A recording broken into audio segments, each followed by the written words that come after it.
ஆன்மீக பரிவர்த்தனை சேனல் அனைவருக்கும் வணக்கம். நம்ம இன்னைக்கு பார்க்க போகிற பதிவு பாம்புக்கு திதி கொடுக்கக்கூடிய ஒரு கோவிலை பற்றி தான் பார்க்க போகிறோம். இவ்வாறு திதி கொடுப்பதனால பலன் என்னன்னாக்கா, நம்மளுடைய முன்னோர்களுடைய சாபம், சர்ப்பம் என்று சொல்லக்கூடிய அந்த பாம்பினுடைய தோஷம் அதெல்லாம் நீங்கும் அப்படின்னு சொல்லப்படுகிறது.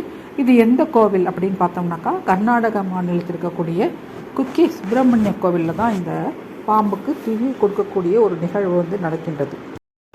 இந்த தல வரலாறு அப்படின்னு பார்க்குறப்போ, காசிப முனிவரின் மனைவியான கத்ரு வினதை ரெண்டு பேர்த்துக்கும் இடையில் மாறுபட்டு கருத்துக்கள் காரணமாக சர்ச்சை நிலவுகிறது. அப்புறம் ஒரு உடன்பாடுக்கு வராங்க. யாருடைய கருத்து சரியோ அவர்கள் மற்றவர்கள் அந்த அவருக்கு அடிமையாகிடணும் அப்படின்னு சொல்லிட்டு ஒரு உடன்பாடு வந்ததுக்கப்புறம் அதில் கத்ரு தோல்வி விட்டுறார். அதனால் வினதைக்கு அந்த கத்ருவும் அவளுடைய குழந்தைகளாகிய அந்த பாம்பு குழந்தைகள் எல்லாம் அந்த வினதைக்கு அடிமையாயிடுறான். இந்த வினதையினுடைய மகனான கருடன் இந்த நாகங்களை எல்லாம் துன்புறுத்துறாரு.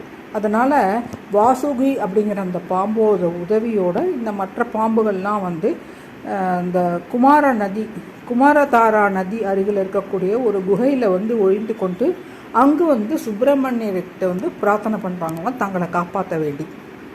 சுப்பிரமணியரும் இந்த நாகங்களை காப்பாற்றுறாரு. அதற்கு நன்றி கடனாக வாசுகி தான் தன்னுடைய 5 தலைகளையும் விரித்து அந்த சுப்பிரமணியருக்கு அங்கே குடை போல பிடித்து கொண்டதான்.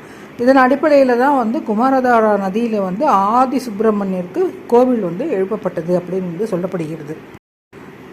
இந்த கோவிலை ஒட்டி பக்கத்தில் பல்லூஸ் அப்படிங்கிற இடத்துல ஒரு குகை ஒன்று இருக்குது. அந்த குகையில் சிவபார்வதி அருள்பாலிக்கிறார்கள். சமஸ்கிருதத்தில் இந்த தலத்துக்கு குஷி அப்படிங்கிற பேர் ஏற்பட்டுள்ளது. பின்பு அது அந்த குஷிங்கிற பேர் மாறி குக்கி சுப்பிரமணியா அப்படிங்கிற பேர் தான். அதுக்கப்புறம் இப்போ அதுவும் மருவி குக்கே சுப்பிரமணியாங்கிற பேரில் இந்த இடம் அழைக்கப்படுகிறது.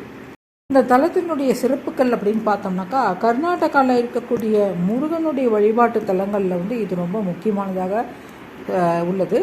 இந்த கோவில் பல யுகங்கள் கண்ட கோவிலாக சொல்லப்படுகிறது. அதாவது முருகப்பெருமான் தாரகாசுரனை அழித்த பின்பு தனது வேலியில் படிந்திருக்கக்கூடிய அந்த ரத்தத்தை கழுவுறதுக்கு இங்கே ஓடக்கூடிய இந்த குமாரதாரா நதிக்கு வந்ததாக தலப்புராணம் சொல்லுகிறது.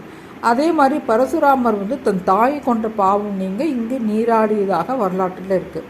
அதே மாதிரி பாம்புகளை காத்து அருள் புரிந்தவர் தான் இந்த தலத்தில் இருக்கக்கூடிய அந்த முருகன். அதனாலே ராகு கேது தோஷம் பக்தர்கள் இங்கே வழிபடுவது வழக்கமாக கொண்டிருக்கிறார்கள். காலசர்ப தோஷத்துக்கு இது நிவர்த்தியான ஒரு தலமாக சொல்லப்படுகிறது.